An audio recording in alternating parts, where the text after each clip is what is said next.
he did win against Showtime and Searle in the same season once. But I don't think that was a thing that he replicated throughout time, or I think he's been a very strong player for a while, but never quite really breached, past his own level and expectations to a point where we're like, yeah, Gerald, he's the new Max Pax or something like that. It just hasn't happened. On the other side, if anything, Spatz is an up-and-comer. Now for a few years, he's kind of held that same position as well. So, he was the type of player that could have maybe had that meteoric rise of some kind, but not really. And in the bottom right-hand side, we see Gerald as Mapu is forcing me into intros. And the upper left, right? Team list right now. He's the German Protoss, Spatz. Spatz.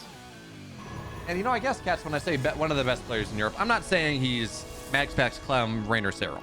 I see. When I and certainly Gerald is a wild player because he has the highest of highs. There was a time when it was looking like he was going to be the best player in Poland. He takes down a laser like he has this incredible run. He's taken down Showtime and Searle in the same group. He's done that. But he also has the lowest of lows. So he's an incredibly inconsistent player. But at his best, he is one of the best players in Europe, not 1A. He's not like maybe an S tier player, but he's like a low A player, I guess. A minus player. A low A player out of the best players in Europe. Yeah, I guess. Yeah, I suppose we can stretch definitions.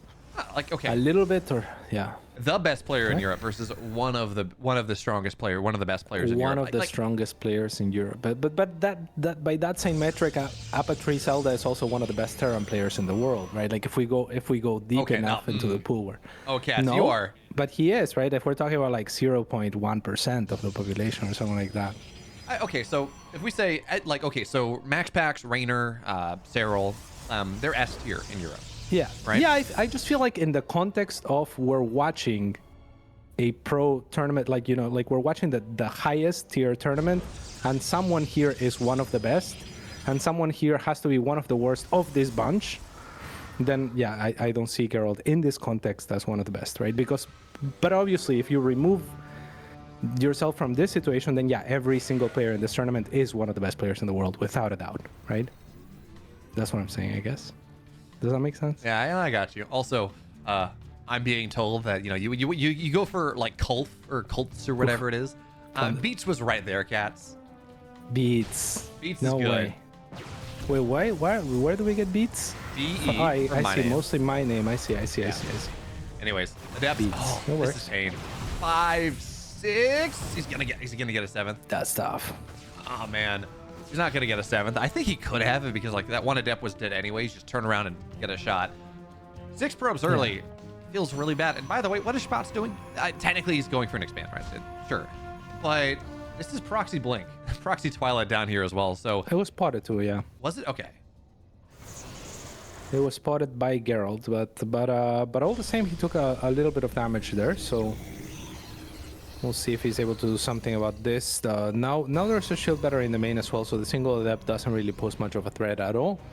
And on the other side, now Gerald is looking to stabilize with his own Immortals and whatnot. So I think him having the knowledge of the Twilight as well out in the map is pretty nice for him. He can go and take that down at some point as well. Yeah, I think so. But again, by the time that happens, Link should be done. Sure, Gerald eventually may be able to shut this down, but again, by the time you're able to go do that, the tech is already there. And you talk about, okay, maybe one Adept's not going to get anything anymore. The damage has already been done, and he keeps letting this. There's a shield battery. Fine, Cats, I understand. But at the very least, you're giving Spatz continuous scouts. You're still letting him know, see everything he wants. He sees the Immortals. He sees the double shield battery. He knows what's happening. Spatz. And How did you figure out that's how you say it? I'm going off Steadfast there. That's how Steadfast says it, and I think it sounds good. Okay. So. That sounds pretty cool. Spatz. By the way, I love the side shade that you're giving Uppatry, and he's sitting here and he's watching the broadcast. Uppatry is not happy with the shade that he just got thrown. He's happy with it. If he wasn't happy, I had to search in my mind someone that would be happy with a little bit of shade. Salt popped up pretty fast, and that's why I put him there. Hey, you know what? Society prospers when men plant trees that they will not experience the shade in, and I guess that means that. Does that make you Uppatry's dad because we're going to stop. Blink Stalkers go in. They don't get a lot done. Almost knocked the Immortal down, Gerald, or the Observer down, which is nice for Gerald. It would mean the Stalkers couldn't blink in afterwards. But look at this Warp Prism from Gerald on the other side. It's not like we're waiting on any tech, right? There's no Dark Templar on the map, nothing like that. No charge, certainly. But he's going to have this Warp Prism, and Observer shoots it. Oh, no. 2 Observers on like 5 HP. Both sitting here, not able to, like, both somehow alive. Nice move from Spatz. Very nice move from Spatz, as indeed. Upper 3 level moves, some would claim. Exactly. You know, you're almost succeeding, but then not quite. That's the classic upper 3 move. Whoa, I didn't say that. I never said that. I only said he was one of the better players in the world. But on the other side, Spatz is going to be taking down a pilot.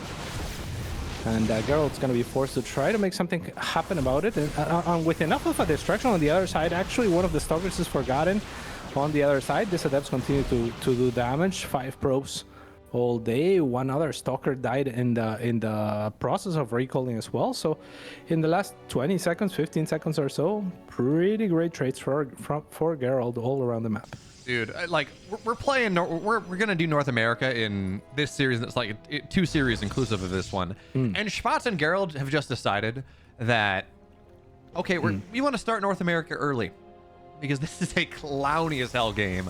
Adepts getting on both sides, damage being done, weird recall, proxy blink that doesn't get anything done because it got scouted, but yeah, proxy blink goes down. It's just a really weird PvP that we already have here. And not only proxy blink, thank you, Mapu, it's proxy charge on the way. I'm almost expecting to see a Dark Shrine go down there just because of how the game's been going. Nice move as well from Spatz. He's going to see that the Warp Prism's there. He's not going to kill it, but is aware of it. And now, by the way, the Stalkers, Spatz, why are you trying to go, or Gerald, why are you trying to go in there? You know you're scouted. Well, he loses the Warp Prism. Gerald, what are you doing? Is he crazy? Yeah, it's crazy. Wild, crazy for feeling. Yep.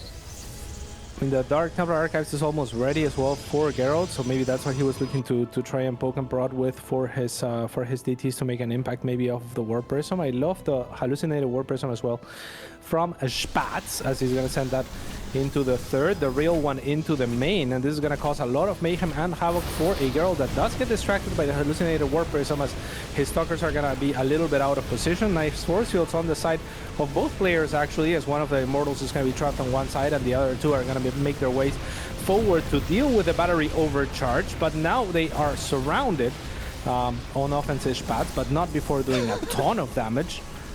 It is a clowny game indeed, Viomov. This is not one warp innovation. This is 16 Zealots in the main base. Now, granted, defensive DTs are actually doing a solid job. Whose Observer is that? That is Spatz's Observer. There's an Observer. But it's not where the DTs are. I think the DTs may have died eventually, but the Observer didn't actually give him what he wants. No. Okay, they're going to get... Hardened shield pops just in time, but this is a kill battery. Kill battery. It's going to keep it alive. Okay, well. That's insane. They're saving grace. Spatz is still in an incredible position. He's up. Love it. 8 workers, double the army supply. He's going double forged. Nothing right there. More Zealots. More Zealots going to warp in defensively. What is this game, More Zealots are going to warp in aggressively. And Gerald will finally tap out. What an incredible display of StarCraft 2 from Spatz, the German Protoss. Yeah, that was well done, man. That was cool. That was a good game. That was an interesting game. I don't know that it was the highest tier of StarCraft we've ever seen, but it was a game of StarCraft. It was a very even game. If you look at the graphs, I mean, they're even all the way through. It's very rare to see a game like this where the graphs are just kind of like, you know, like chilling. Even though it's a very chaotic game, there's a lot of trades, etc. They were pretty even trades. It was pretty cool. And now we're gonna move into game 2. It's the nice thing about this one. This is not Golden. This is not Golden Aura, right? We're not having a map that we've seen before for like the last season. We got Ghost. We got Ghost River on the way. Cats, I don't know how much you think about this map in PvP, but how do you feel about, like, we saw some weird games, right? Game 1, certainly you can proxy. New maps are always good for proxy because the players just don't have... You have ideas about where proxies might go, but you don't have, like, the meta of where proxies are going just yet. It's close by air. Like, how are you thinking about this map in this matchup? Yeah, I mean proxies are always good for sure. Like you have to kind of like program yourself to get used to a new map pool and have like the whatever patterns like you're gonna end up adopting there. So certainly like cheesy strats and whatnot can be a little bit more difficult to deal with. Like it's a little bit more difficult for you to know what you have searched and haven't searched out on the map, and what to take into account, because again you haven't iterated enough to have those processes all set. So I wouldn't mind that. I wouldn't mind some sort of proxy. There is some minerals to be mined as well to make the distances even shorter if either player wanted to do that. But if there's going to be an aggressive player, I would imagine it's Spatz, because Gerald, and one of the things that for my money has kept him from being one of the best players in Europe is just how standard and methodical he can get, and I've never seen him not open 2 gates in this matchup. So there's that. Well, let's see how many gateways he opens with, whether he can take us to a game number 3. Because in the upper right, in the red, he's playing for Storm. It's Gerald.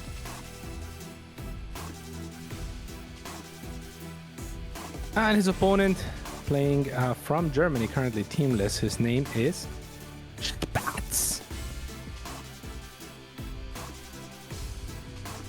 We need more phlegm in that cat. It's not Spatz, it's Spatz. Right, you gotta sound like you're expectorating as you say the name. Spatz. I don't know if that's true or not, but Mafu does tell me that calling it Spatz instead of Spatz is the correct pronunciation. So if we're wrong, was that a gateway? No, pylon just gets canned. Pylon just gets canceled. This is the right pronunciation, like for German people, you mean? Yeah. I see. Very interesting. So, you know what? I don't know. What would it be in French? I don't speak French, but I want to talk. Is Gerald going for a delayed cannon rush? Is he crazy? Spatz was also going for a cannon rush. What is going on? So, they know something. Spatz goes for a cannon, and Gerald is incredibly weak to cannon rushes, by the way. There was a time when Max Packs and Gerald were running into each other in EPT cups and things, and Exxon cups all the time. And Max Packs would just cannon rush Gerald every single time. We'd make him rage out of games. It was great. Gerald has historically not been very good against cannon rushes. But Spatz went, that was the pylon that was canceled, by the way. It was Spatz's pylon, not Gerald. And I guess he tried to get the cannon rush started. Got scouted, got pulled. Was like, I'm just bailing out of this. So now Spatz, his Cybercore is later. His Twilight, therefore, is going to be later. He's got this forge. Gerald, in the end of the day, cancels his. And Cat's game 1 was an absolute clown fiesta. Well, game 2, it's starting pretty much the same way. Yeah, as far as it being unorthodox and whatnot, certainly not the most common opening. But yeah, I mean, Gerald has such a big advantage, right? Like from not having done the kind of rush or reacted much to it in order to stop it. Now there is just a forge that's just kind of sitting there, like you pointed out. And that doesn't help Spatz much at all, because if he was to say expand or something like that, then you could easily bypass that with adepts, and all of a sudden you have to invest into static defense, and you can just get kind of destroyed in that way. But Spatz does the right thing here to slow down his opponent as well in turn. The adepts will finish the shade. A nice pull of the probes to make sure that they're isolated to the right. Maybe you can pull them back now. And not the best target firing there, but towards the tail end, one of the adepts will die. So game 1, we saw Spatz go in. He got, I want to say it was 4 probes too. Kills 4 probes with 2 adepts. 1 gets out. Game 2, Gerald goes and gets 4 probes with 2 adepts. 1 dies, 1 gets out. Granted, very, very different ways of getting into this game. So we see Spatz here. He's got a Phoenix out, certainly. He's got a Robo done. Is this just going to be Phoenix Immortal? Do you think that's what Spatz is going for to try to find his way back into this game? Because, make no mistake about it. Even before the probes go down, going for that cannon rush, having it fail, completing the forge, which is never great, right? That's 150 minerals that you could spend on something else. Spatz is a little bit far behind. So yeah, it looks like it's going to be Phoenix Immortal for now. What do you make of this pylon on the bottom right side? Is this just for adepts to warp in? Does he have some aggressive idea going like one base Phoenix Immortal isn't really a thing in terms of all-ins aggression that when I think of it at least. Like, it's just, you want that second base, you want those 3rd and 4th gas. So what are we seeing out of Spatz here? Yeah, I mean, maybe he was attempting to defend something like an immortal push on his own right or something like that. And yeah, I think that pylon is mostly just for adept weapons and whatnot. Should there be any offensive push from Gerald, and it's lucky for him that it didn't get scouted, because Gerald actually found out like 3 units to search for that probe out on the map, and they were retreated back to his base right as the probe arrived at the location at which it has now dropped a pylon. So now here comes the attack. I mean, 2 of those stalkers are sure to die if the Phoenix show up, but actually they go a little bit too deep into the main, and by the time they lift off, the stalkers are a little bit too far away. One of the Phoenixes instead gets taxed, one of the stalkers and the Zealot as well. So yeah, not the best execution there from Spatz, who loses another unit. By the looks of it, was that an observer? I think that's the corpse of an observer that we just saw. So yeah, things go from bad to worse, and now it's very much Gerald's game to lose. Yeah, Spatz is okay. So this is not Shadone versus Spirit, 6 feet, 8 feet under level dead, right? But Spatz he's not living either. He's walking the plane between life and death, which, you know what, cats, it makes sense. We're on Ghost River. We're on an undead map anyways. Though I didn't know a river could be undead. Regardless, we're on an undead map anyway. So Spatz walking that thin line between life and death. Gerald hasn't killed him yet, but stalkers give you so much mobility. Adepts are showing up here. They're getting more probes done. They're more probes killed. Spatz can't defend even one side all that well. He's gonna blink on top. His immortals should die. He's gonna try to trade away for as many stalkers as possible, but it's gladly you trade an immortal for, you shoot 2 stalkers for an immortal. Now getting a Phoenix as well makes it even worse. Nice shot. Yeah, he gets it, blinks down. And by the way, the adept's still there. It has not been dealt with.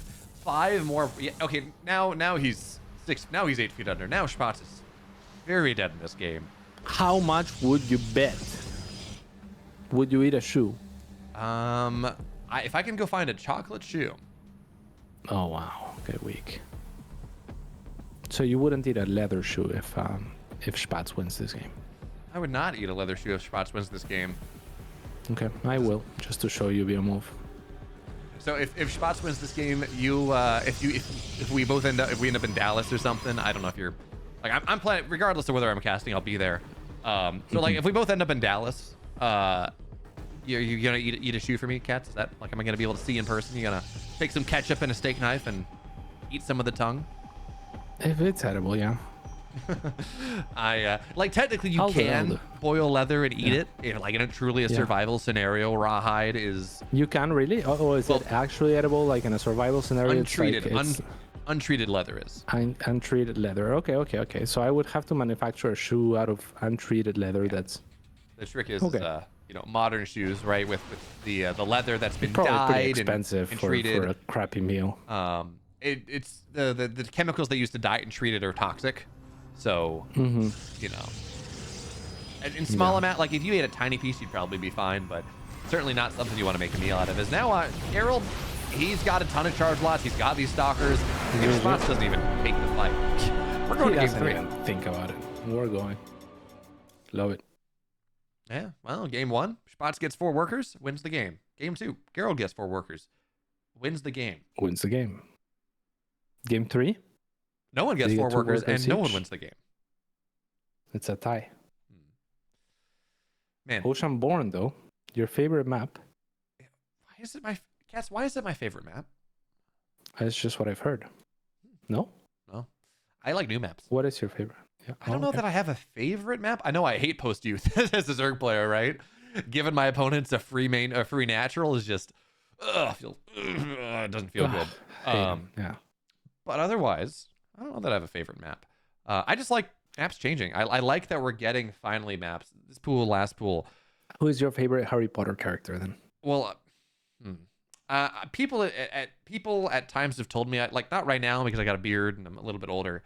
But at times people have told me I look like Daniel Radcliffe.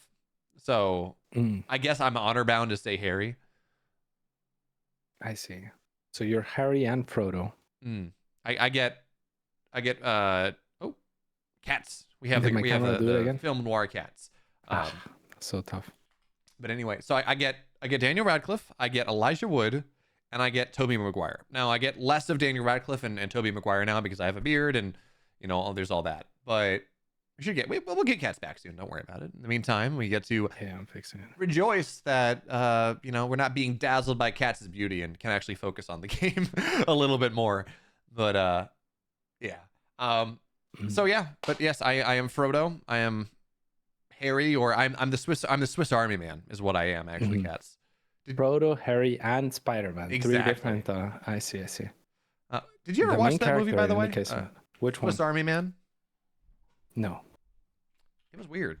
Daniel Radcliffe, after he made all of his millions on Harry Potter movies, just started doing like really weird movies and theater pieces. But anyway, it makes sense, right? Like if you're closely associated with like Harry Potter, and it's like everyone's like, oh, you're Harry, it's like, and everyone's probably like telling him like how he's a little kid and he does magic and he's a mage, and he's like, I'm not a mage, Makes sense. Well, we're gonna have to imagine. wizard. We're gonna have to imagine that. I don't know what we're gonna imagine, but anyways, bottom right, takedown game 2. If you can move on to a 1-on-1 match, it's Gerald.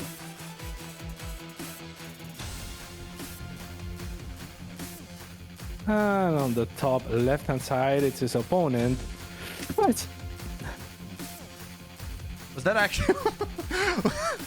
I thought you had sneezed or something. We were waiting for the intro, but that was you actually introducing Spatz. Okay. Yeah, Spatz as a sneeze. That's the new way to do it. Gotcha. It's the new tech. New tech. So, no cannon rush this time from Spatz. No cannon rush this time from Gerald. And 2-gate opener on both sides. It's so weird that you kind of look at PvP and Max Packs. It's 1-gate expand every single map. Sometimes it's on the low ground. He's been actually doing it more and more 1-gate expand on the high ground. But still for this 1-gate quick nexus idea. And no other Protoss in Europe does this consistently. It's like you would think that at least some of them would picked it up on just playing Max Packs on ladder and running into things and like picked up how to play it, studied it. But yeah, we see sometimes like Mass with natural walls and Showtime will play, but it's why like no one else has picked this style. No one else. Like that feels wild to me. It is so successful for Max Packs that you would expect maybe a Gerald, right? They're on the same team. To take the time to study how it works, because first of all, Europe is 50% Protoss in the round of 32. So if you can leverage what appears to be a stronger style, that should improve your chances of going to playoffs. And also, just like it seems to be good. Maybe it's too hard. I don't know, but like it feels weird that no one else is really taking the time to pick this up. Well, I think other people do it, right? Like they don't do it as often as Max Packs, and yeah, Max Packs has become so adept at this style and at all the responses, and it's not the kind of thing that you can very easily, I think, study, because there's so many little variants and stuff that they probably feel like they're that it's a steeper curve, right? Or maybe even that it's not that style that is winning Max Packs games, but rather just his own proficiency and understanding and proactiveness. Like he's a very strong player at just like looking everywhere and scouting like crazy and like getting those probes out there and multitasking and whatnot. So it makes sense. And in the case of Gerald, for example, I've talked to him about this in particular, like after not this last Atlanta, but the year before, I got to go on a trip with him and Shadown actually to Florida, and we went to the parks and whatnot, and we talked a lot about StarCraft, obviously, and PvP in particular. He's always felt like the reason he goes for the 2-gate is because he feels very confident in his late game, in his army control, back then in his disruptors and whatnot, right? So different players will play to their strengths and different areas of the game, and in the case of Gerald, he did feel like he could do what he did back then, like beat Showtime and whatnot, should he be able to get to that position in an okay spot. So I understand, like kind of his opener and why he goes for it. Yeah, well, for now he's gonna. I don't know how I feel about this. Yeah, he kills a stalker, but feels like it does. Every single one of these depths are gonna go down. I think you just shade out, except the last. This one, yeah. But you know what this does actually? This forces the stalkers back home, and this means that Spatz, they're both going 3-gate robo. By the way, big deal though. Gerald defensively got an immortal. Now there's a warp prism on the way. Spatz, no immortal here. Couple more stalkers. And Gerald walked. Good position though. This is awkward. This is Welcome to PvP in Europe. Welcome to North America, apparently. Adepts in the main base as well. Natural gets canceled. It's a full recall. At least that keeps Gerald alive. Oh my god. A nice pickup from Spatz to save the two Adepts, as well as he's now warping in on the low ground for those stalkers. There's two stalkers from Gerald that have been trapped, but they will now be elevated in by the Warp Prism. Now both players with a Warp Prism and Gerald having an Immortal. I'm not sure how much longer Spatz wants to stay here, but I guess as long as he can siege these buildings, that'll provide him with a good little trade here. Yeah, so looks good for him. Maybe expand. Just scouting out. I do feel like Spatz should just go and expand, but I guess he's not going to. For now, I don't see a probe. He should. So he's getting Immortal. Like, he's just committing to this. And I do like what Gerald's doing, by the way, adding in that. Oh man, that Immortal shunts the proper way. Gerald, you know, he would have had a Warp Prism to keep it alive, but man, almost traps the Immortal. I do like what Gerald's going though. First of all, obviously building more Immortals, that's great. But he's adding a Robo Bed. And when you're looking at blinkless stalkers, as the Immortals are going to run down the ramp, there's a Warp Prism here, so really nothing should die. Adding in a couple Disruptors, only 4 stalkers fit in a Warp Prism. You're not going to be able to save them. You know, there is that. So adding in a couple Disruptors here on the eventual breakout from Gerald feels really nice. But because Spatz has that high ground, because he's up a gateway. Oh, this Warp Prism, it's not going to find its way out. Because he's up a gateway, right? He killed one of Gerald's. Because he's got this position, this concave, he's going to finally get his natural. Now, Gerald thinks about running down the ramp here, keeps the Stalker alive, keeps the Immortals alive. But he's not going to break out of this. Not, at least not until the Disruptor's out. And maybe even 2. Maybe even you need 2. Yeah, we'll see. I mean, the first one is about to pop up. I think that will be the best opportunity that Gerald's going to go. Gonna have to try to break out. He can't wait for the second one, I think, because he's already been floating a little bit of money now, trying to spend it into an army that will allow him to break out as soon as possible. Maybe the Shades of the Adepts would be nice here as they now go. And this should signal to Spatz that Gerald's going for it and actually cancels the Disruptor shot there and forces it back onto the Prism, which makes it very, very difficult for Gerald now, but he needs to go out. That was almost super sick, right? If he's able to wait out on that one, that was a big shot. We weren't seeing Spatz get really any sort of prep for it, but for now, he's not going to get it. 2 Disruptors on the map. That 2 Disruptors, you got to imagine are going to be this timing where finally Gerald can show himself up on the low ground. It's so late, though. Yeah, like, Spatz has been mining out of this natural for a minute at this point. He's up 5 workers or so. Yeah, he's lacking attack. The Twilight's only just now getting started. He doesn't have Disruptors. But he's got so much more Disruptors exposed too. Gotta be really careful here. Both the Disruptors and the Warp Prism are exposed. The Warp Prism could be targeted down, but no, instead Gerald's just gonna try to fan out and go up the ramp as well with a nice shading as well. A lot of surface area here. That Nexus is soaking up damage. If Spatz wants to turn to it, there will not be a cancel. Actually, it does get killed. Warp Prism now here to aid as well in closing things out, and it looks like this game is Spatz to take, and he's done it, Guillermo. That he has. Not only, by the way, is the natural denied, the natural's killed. We are talking about a 1-base setup. You're on 25 probes. 450 minerals down the drain is a death knell. Not losing your army, also a death knell. Disruptors are, they're going to get 4 adepts. Pretty nice. I kind of expect to see Spatz split a little bit better from what we've seen, but at this point, the Warp Prism's still there, so the Warp Prism's not dead. More adepts are going to warp in. Blink is... Did he start? No, he did. He got the Twilight. He never started Blink because the game is just about over. Look at what Gerald has in production, by the way. Or production-wise, he's got 1 gateway. He's got 1 robo. He blew up his own probe. He sure did. So good, cats. That's tough. I mean, yeah, this game is done. Yeah. Hello. And let's go. Oh, 1 Stalker will fall. All right, will be hit by the Disruptor. Another one. Oh, not even. Does Gerald leave the game before or after his next stop? I want to say 5 seconds. 4. 5. Oh.